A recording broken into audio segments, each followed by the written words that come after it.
ضلع دیر که یو خوا د ښایست په حوالې سره شهرت لري، نو بل خوا د دیر چې کوم وطني سوغات دي هغه په ملکي او بین الاقوامي کچ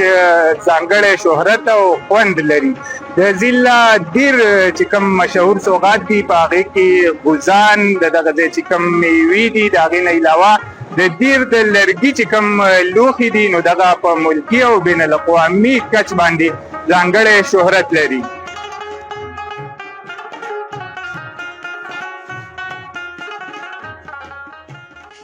زما نوم کامران دی او زما تعلق د لوړ دیر سره دی او بره دیر چې څنګه تاسو ته پته ده چې د خپل ښایست په وجه باندې لکه ډېر زیات مشهور دی. په دې کې چې کومې مختلف سیاحتیافته مقامات دي، دلته د ملک د مختلفو سیمو نه خلک د سیر او سیاحت دپاره راځي او بیا دلته کې د دې علاقې چې کوم مختلف مشهور سوغات دي هغه د خپلو رشته دارو سره د خپل فیملي لپاره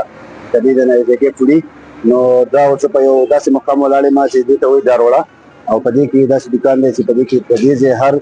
کوم چې ټپ د دې لوکل میوه ده، که هغه خشکه ده، که هغه شنه ده، که د دې ځای نور کوم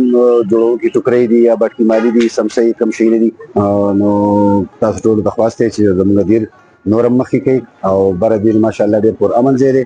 او ډېر ښایسته ځای دی، د اوړي هم ښایسته دی او د ژمي هم ښایسته دی. زما نوم خان اسمان دی، د داروړۍ کې سورپل چې دا ډېر مشهور سټاف دی. د ضلع دیر بالا کې دا بالکل یو مین لارې کوي، یخې اوبه دي دلته کې. هلته زموږ دوکانه ده، ډېر وخت نه کاروبار کوم زموږ سره غوزان، توتان، املوکان وغیره داسې دینداسې بټکې مالي او نور هم داسې وطني څیزونه ملاوي. وطني چې څونه څیزونه موږ هغه راوړو او دلته کې د مینوالو لپاره دلته کې ګډو. مینوالو ته دا راغلی چې راځي زموږ سره ملاقات کوي او دا څیزونه ترلاسه کوي. زموږ سره به دې کې هر قسمه څیزونه وطني چې څونه میلاوېدلی شي موږ راوړو او دلته کې عوامو لپاره خدمت کې لګیا یو.